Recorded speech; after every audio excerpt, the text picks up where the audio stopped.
Viongozi wa chama cha Ford Kenya tawi la Trans Nzoia wamesema kwamba hawatakubali kuvunjwa mbali kwa chama hicho licha ya shinikizo la kutaka chama hicho kuvunjwa kabla uchaguzi mkuu wa mwaka 2027.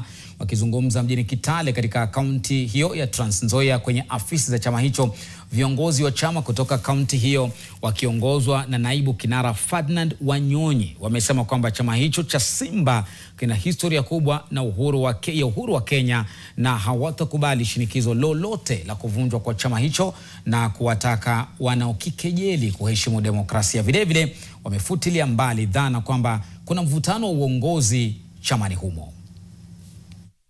Andikwa, tunakushukuru. Kuna groups ambayo wanataka kutoka kwa hizo group. Na hakuna ati labda tufunje vyama. Hakuna kitu kama hiyo. Ford Kenya it's a stay in the... Simulesema hivyo? Yes. Simulesema hivyo? Yeah. Hakuna kufold Ford Kenya. Tuko hapa, tunaendelea. Now we'll go for any collusion. Any collusion hatuna shida. So the position ya kwamba party yetu ya Ford Kenya niko sawa sawa.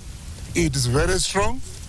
Licha kuwa kidogo tulikuwa mambo ya last year election, labda hatukuwa na viti ya kutosha, lakini tumeanza.